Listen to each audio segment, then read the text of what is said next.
दोस्तों नमस्कार। हमने परिचय का दौर स्टार्ट किया है लोक प्रशासन का।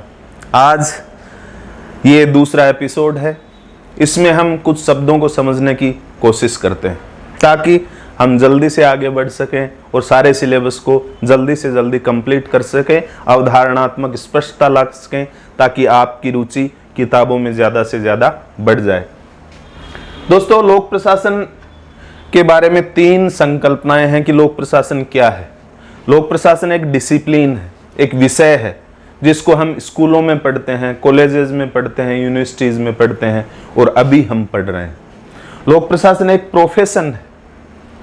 आप जो इस समय कर रहे हैं वो डिसिप्लिन पढ़ रहे हैं ताकि आप एक विशिष्ट प्रोफेशन की तरफ बढ़ सकें, उस प्रोफेशन में पहुंच सकें, अपना कैरियर सुनिश्चित कर सकें। तो लोक प्रशासन का दूसरा पहलू है प्रोफेशन, व्यवसाय, यानी आजीविका चलाने का एक साधन भी है लोक प्रशासन।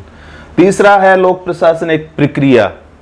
आप विषय पढ़ रहे हैं, व्यवसाय के रूप में लोक प्रशासक बनने के लिए, ताकि आप लोक प्रशासन की प्रक्रियाओं को खुद संपन्न कर सकें या संपन्न करने में अपना सहयोग, निर्देश, दिशा निर्देश या संवाद या समन्वय स्थापित कर सकें। तो 3 पहलू हैं, विषय, व्यवसाय और प्रक्रिया। दोस्तों, आपके सिलेबस में एक शब्द है लोक प्रशासन की प्रकृति। लोक प्रशासन की प्रकृति का सीधा सीधा अर्थ यह है कि किसी भी सरकारी संगठन के कौन कौन से ऐसे काम हैं जिनको हम लोक प्रशासन के काम मानते हैं। कुछ लोग कहते हैं कि जो ऊपर लेवल के जो ऑफिसर हैं या जो उस संगठन में जो कुछ स्टेजेस हैं, स्तर बनाए गए हैं, कुछ लोग उस संगठन की ऑफिस की बिल्डिंग में झाड़ू लगाने का काम करते हैं, कुछ आके बड़े निर्णय लेते हैं कि उस संगठन को क्या प्रोड्यूस करना है या जनता को कौन सी सेवा देनी है। कुछ कहते हैं कि सारे ही काम लोक प्रशासन के काम हैं, कुछ कहते हैं नहीं, मैनेजरियल या उच्च स्तर के जो उस संगठन के अधिकारी हैं वो जो काम करते हैं उन्हीं को हम लोक प्रशासन के काम मानते हैं। तो प्रकृति का मतलब है इनर, यानी उस संगठन के अगर सारे कामों को हम लोक प्रशासन के काम मानेंगे या केवल प्रबंधकीय कार्यों को भी हम लोक प्रशासन के कामों में शामिल करते हैं। इसको कहा जाता है लोक प्रशासन की प्रकृति। इसके 2 व्यू हैं। एक को कहते हैं इंटीग्रल या एकीकृत दृष्टिकोण, ये कहता है कोई भी सरकारी संगठन के सारे काम लोक प्रशासन के काम हैं। एक है मैनेजरियल व्यू, वो ये कहते हैं कि नहीं, केवल मैनेजमेंट से रिलेटेड जो काम है उन्हीं को हम लोक प्रशासन के काम मानते हैं, यानी लोक प्रशासन की प्रकृति में केवल प्रबंधकीय कार्यों को ही शामिल किया जाता है। दूसरा आपका सिलेबस के में है क्षेत्र। क्षेत्र का मतलब है कि ऐसी कौन सी सरकारी संस्थाएं हैं जिनके कामों को हम लोक प्रशासन कहते हैं। इसके बारे में भी 2 दृष्टिकोण हैं। एक है वृहत्तर, ये व्यापक दृष्टिकोण, एक है संकुचित दृष्टिकोण। व्यापक दृष्टिकोण ये मानता है कि न्यायपालिका, विधायिका और कार्यपालिका, इन तीनों के काम ही लोक प्रशासन के काम हैं, यानी लोक प्रशासन तीनों ही संस्थाओं में पाया जाता है। जबकि कुछ चिंतक ये मानते हैं कि चूंकि विधायिका और न्यायपालिका डायरेक्ट जनता के संपर्क में आके कानूनों का क्रियान्वयन नहीं करती, इसलिए उन दोनों संस्थाओं के कामों को हम लोक प्रशासन के काम नहीं मान सकते। इसे कहते हैं क्षेत्र। क्षेत्र का मतलब लोक प्रशासन कौन कौन सी सरकारी संस्थाओं तक पहुंचा हुआ। जैसे एमए करने के बाद आपके सामने क्या क्या स्कोप है, यानी आप कौन कौन सी संस्थाओं में जा सकते हैं। तो लोक प्रशासन कौन कौन सी संस्थाओं में गया हुआ है या चिंतक ये मानते हैं, इसको कहते हैं लोक प्रशासन का क्षेत्र। दोस्तों, आपके सिलेबस में एक शब्द दिया गया है महत्ता, कि लोक प्रशासन की महत्ता क्या है। लोक प्रशासन की महत्ता है कि ये समाज में स्थायित्व लाता है। अगर किसी ट्रैफिक पुलिस का कोई सिपाही अगर एक व्यस्तम चौराहे पे अगर ध्यान से खड़ा नहीं हो तो दिन में पता नहीं कितनी दुर्घटनाएं हो जाएं, यानी सोसाइटी में स्टेबिलिटी लाता है लोक प्रशासन। बहुत सारे हैं, विभिन्न प्रकार की विधियां बनाता है जिनके माध्यम से लोग अपनी ड्यूटीज और अधिकारों के प्रति जागरूक रहते हैं, स्वयं के दायित्वों का निर्वहन करते हैं, अपने अधिकारों का, दूसरे के अधिकारों का सम्मान करते हैं। दोस्तों, परिवर्तन, समय के साथ परिवर्तन बहुत जरूरी है।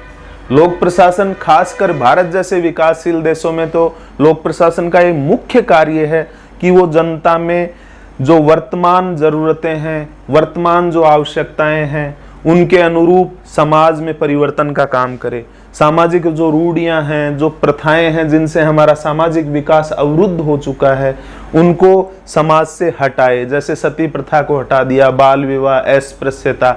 इस प्रकार एक परिवर्तन का महत्वपूर्ण कारक है, परिवर्तन का वाहक है लोक प्रशासन। लोक प्रशासन सामाजिक सशक्तिकरण का एक महत्वपूर्ण साधन है। लोक प्रशासन के माध्यम से ऐसी नीतियां बनाई जाती हैं ताकि जो गरीब मजदूर, गरीब, बेसहारा और ऐसे लोग जो वंचना के शिकार हैं, उनको विविध प्रयासों के माध्यम से उनको सशक्त बनाया जाता है, उनको आर्थिक क्षमता प्रदान की जाती है, उनमें कुशलता विकसित की जाती है। जैसे कौशल मिशन चल रहा है, ये सशक्तिकरण का ही एक प्रयास है। दोस्तों, लोक प्रशासन आर्थिक विकास का भी बहुत बड़ा साधन है। विकासशील देशों के संदर्भ में बात की जाए तो ये बहुत ज्यादा महत्वपूर्ण साबित हो जाता है। स्वतंत्रता के पश्चात ज्यों ही भारत को विकास की जरूरत थी तो बड़े बड़े बांध, बड़े बड़े कल कारखाने लगाए गए ताकि आर्थिक विकास को बढ़ावा मिल सके। जो आर्थिक असंतुलन है, जो क्षेत्रीय आधार पे, उसको भी दूर किया जा सके। इसलिए आर्थिक विकास का एक महत्वपूर्ण साधन माना जाता है लोक प्रशासन को। लोक प्रशासन लोगों के कल्याण के लिए काम करता है। ये नहीं हो सकता कि समाज का हर व्यक्ति को सशक्त किया जा सके। जैसे वृद्धावस्था में कोई आदमी आ गया, कोई बीमार है, तो उनको हम सशक्त नहीं कर सकते, लेकिन उनके कल्याण के लिए जैसे वृद्धावस्था पेंशन दी जाती है, ये एक तरह से सामाजिक कल्याण का एक सराहनीय प्रयास है। लोक प्रशासन समाज में समता की स्थापना करता है, यानी ज्यादा से ज्यादा लोगों को आर्थिक रूप से सशक्त करता है। लोग देश के नागरिकों के मध्य आर्थिक समानता स्थापित करने की प्रयास किया जाता है। जैसे टैक्स कलेक्शन की बात करें तो बहुत सारे टैक्स लगते हैं ताकि जो गरीब लोग हैं उनको ज्यादा सुविधाएं या ज्यादा संसाधन उपलब्ध कराए जा सके, ताकि गरीब लोगों को भी समाज की मुख्य धारा में लाया जा सके, उनको भी जो उनका आर्थिक स्थिति कमजोर है उससे ऊपर उठाकर एक सामाजिक समानता और आर्थिक समता लाई जा सके। दोस्तों, लोक प्रशासन समानता स्थापित करने का महत्वपूर्ण साधन है। हमारे संविधान में लिखा हुआ है कि हम लिंग, जाति, धर्म के आधार पर किसी भी प्रकार का भेदभाव नहीं करेंगे, और ये इस आधार पे किसी भी प्रकार का भेदभाव नहीं करना समानता कहा जाता है। हमारा संविधान ये कहता है कि किसी भी व्यक्ति को उसके वोट देने के निर्वाचन के अधिकार से वंचित नहीं किया जा सकता। ये समानता का सर्वश्रेष्ठ उदाहरण माना जा सकता है। दोस्तों, ये लोक प्रशासन ही है जो अंतर्राष्ट्रीय सहयोग बढ़ाता है, अंतर्राष्ट्रीय सौहार्द की स्थापना में महत्वपूर्ण भूमिका अदा करता है। अगर लोक प्रशासन इस भूमिका में विफल हो जाता है तो बड़े बड़े युद्धों का सामना करना पड़ता है। दोस्तों, आपके सिलेबस में हालांकि लिखा हुआ नहीं है, लेकिन फिर भी लोक प्रशासन और निजी प्रशासन के बीच में क्या अंतर है, क्या समानताएं हैं, ये हमको थोड़ा सा आइडिया होना चाहिए। सरल सी चीजें हैं। लोक प्रशासन और निजी प्रशासन में अगर असमानताओं की बात की जाए, अंतर की बात की जाए, तो नियमों में यूनिफॉर्मिटी होती है। लोक प्रशासन में कोई भी व्यक्ति अगर जाति प्रमाण पत्र या मूल निवास प्रमाण पत्र बनाने जाएगा, उसको सेम प्रक्रिया का सामना करना पड़ेगा, चाहे अमीर हो, चाहे गरीब हो, चाहे शिक्षित हो, चाहे अशिक्षित हो। लेकिन निजी प्रशासन में ऐसा नहीं है। कोई उनकी जान पहचान या रिश्तेदार अगर किसी बड़े स्टोर में आता है जहां बाकी सारे लोग एक लाइन में लेकर बिलिंग करवाते हैं, लेकिन हो सकता है कि उसके लिए अलग काउंटर खोल दिया जाए। दोस्तों, फाइनेंशियल कंट्रोल या वित्तीय नियंत्रण की बात की जाए तो लोक प्रशासन में जो लोग काम करते हैं, जो खर्च करते हैं, उस खर्च के ऊपर कंट्रोल करने के लिए दूसरी संस्था होती है।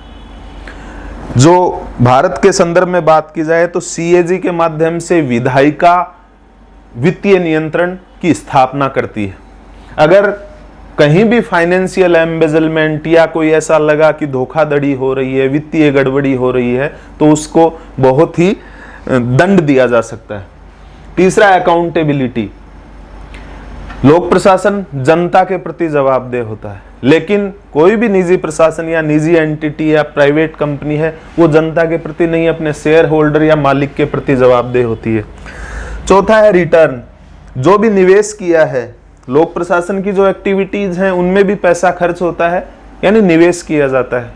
लोक प्रशासन के निवेश के प्रतिफल के रूप में ये माना जाता है कि सामाजिक सशक्तिकरण हुआ कि नहीं हुआ, विकास हुआ कि नहीं हुआ, परिवर्तन हुआ कि नहीं हुआ, समाज में समानता और समता की स्थापना हुई कि नहीं। यानी हम लोक प्रशासन अपने निवेश से इन लक्ष्यों की पूर्ति की उम्मीद करता है, लेकिन निजी प्रशासन अपने निवेश के माध्यम से ज्यादा लाभ अर्जन करना चाहता है। पांचवा बात करें तो राजनीति के साथ इंटरेक्शन, लोक प्रशासक राजनीतिक नेतृत्व के साथ लगातार इंटरेक्ट करते हैं, क्योंकि नीतियों का निर्माण करना राजनीतिक नेतृत्व का काम है, जबकि उन नीतियों का क्रियान्वयन करना, प्रभावशाली तरीके से क्रियान्वयन करना, ये लोक प्रशासन का काम। अगर समानता की बात की जाए तो कौशल के स्तर पर तकनीकी और प्रक्रिया, ये चाहे लोक प्रशासन हो चाहे निजी प्रशासन हो, सबको जरूरत है इनकी। संगठन और मैनेजमेंट, संगठन की ढांचे की और उस ढांचे के माध्यम से निश्चित लक्ष्य या उद्देश्य को प्राप्त करने के लिए मैनेजमेंट की जरूरत है। अगर बात करें लीगल कंस्ट्रेंट की, तो दोनों पर ही लीगल कंस्ट्रेंट या विधिक जो नियंत्रण है उनका दोनों को ही सम्मान करना पड़ता है। ये नहीं कि कोई बड़ा बिजनेसमैन अगर उसके पास बहुत सारे पैसे हैं तो शहर के बीच में जमीन खरीद के एक बड़ा सीमेंट का कारखाना लगाकर पूरा क्षेत्र प्रदूषित कर देगा, ऐसा नहीं है। इसलिए विधिक नियंत्रण भी दोनों ही विधिक नियंत्रणों का दोनों ही प्रशासनों को सामना करना पड़ता है। चौथी बात करें तो सर्विस टू सिटीजन, अगर निजी प्रशासन भी जो भी सेवाएं या वस्तुएं उत्पादन करता है उसका भी मूलभूत लक्ष्य जनता को कोई सेवा उपलब्ध करवाना, वस्तु उपलब्ध करवाना या उसके समस्याओं का समाधान उपलब्ध करवाना। और सरकारी प्रशासन या लोक प्रशासन का भी मूलभूत उद्देश्य यही होता है कि हम जनता को ज्यादा से ज्यादा सेवाएं, वस्तुएं या उनकी समस्याओं का निराकरण कर सकें। तो ये कुछ समानताएं और असमानताओं पर हमने बात करने की कोशिश की है। किताबों में बहुत ही साफ और स्पष्टता से लिखा हुआ है, बहुत सरल है। आज की जो चर्चा है ये हो सकता है आपकी अभिरुचि बढ़ाएगी, इसमें समझने वाली बहुत सारी कोई ज्यादा गूढ़ चीजें हैं नहीं, और कोई भी चर्चा या कोई भी कोचिंग किताब का विकल्प कभी नहीं हो सकती।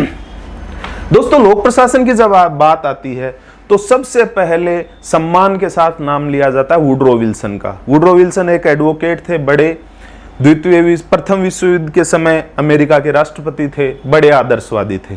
उन्होंने सबसे पहले इस बात के लिए आवाज उठाई कि लोक प्रशासन एक विषय के रूप में होना चाहिए। क्यों?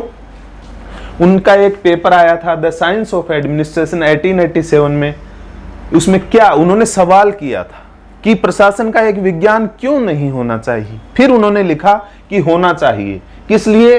लोकहित के लिए।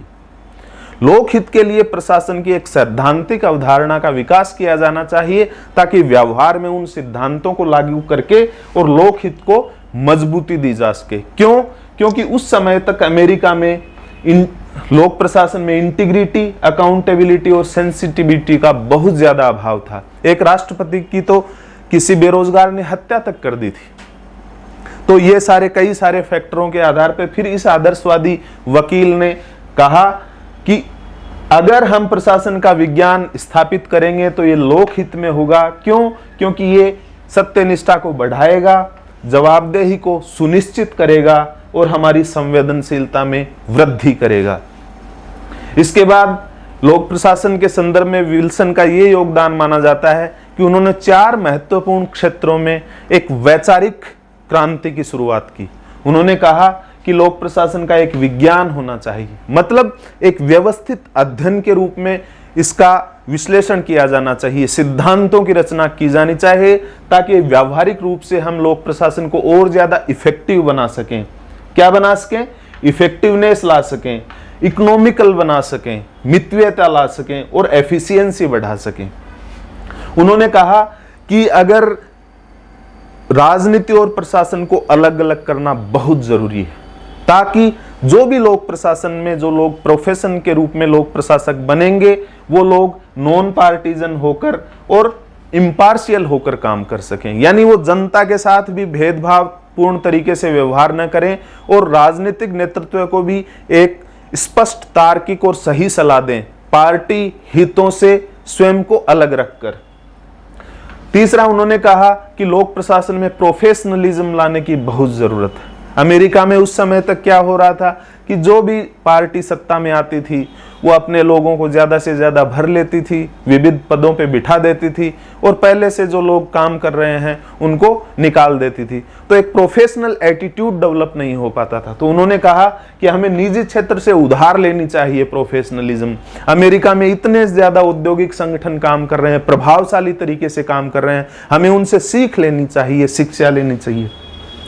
चौथा, उन्होंने कहा कंपैरिजन, कि हमें अलग अलग देशों के जो सरकारी काम हैं, जो संगठन हैं, उनकी कार्यों की, प्रक्रियाओं का, उनके प्रभावों का अध्ययन करना बहुत जरूरी है ताकि जो अच्छी चीजें हैं उनको हम अपने प्रशासन में शामिल कर सकें। उन्होंने प्रसा और फ्रांस के बारे में विशिष्ट रूप से कहा था कि प्रसा और फ्रांस की जो लोक प्रशासन की जो कार्य प्रणाली है वो अत्यंत प्रभावशाली है और अमेरिका की संस्थाओं में भी उस प्रकार की कार्य प्रणाली के जो अच्छे तत्व हैं उनको शामिल करके एफिशिएंसी और इफेक्टिवनेस बढ़ाई जा सकती है। दोस्तों, बेसिकली वुड्रो विल्सन ने एक ऐसी वैचारिक क्रांति की शुरुआत की कि धीरे धीरे लोक प्रशासन एक विशिष्ट विषय के रूप में स्थापित हुआ और आज हम इस विषय को एक प्रोफेशन में आने के लिए पढ़ रहे हैं ताकि उस लोक प्रशासन की जो प्रोसेसेज हैं उनमें खुद को शामिल कर सकें। दोस्तों, 3 शब्द और आते हैं। एक आता है प्रशासन। प्रशासन का मतलब है लक्ष्य, उद्देश्य या कोई पर्पज, गोल, एम, इनका निर्धारण करना। इसको सामान्य भाषा में कहा जाता है प्रशासन। एक होता संगठन। संगठन का मतलब ये मान सकते हैं एक ढांचा, एक उपकरण, एक इंस्ट्रूमेंट। एक होता मैनेजमेंट। मैनेजमेंट का मतलब है कि गाइडलाइंस अवेलेबल करवाना, लोगों को डायरेक्शन देना, लोगों को मोटिवेट करना। तो प्रशासन द्वारा निर्धारित किए गए लक्ष्य और उद्देश्यों को प्रबंध संगठन नामक एक उपकरण की सहायता से प्राप्त करने का प्रयास करता है। दोस्तों, आज की चर्चा में इतना ही। मिलते हैं। धन्यवाद। नमस्कार।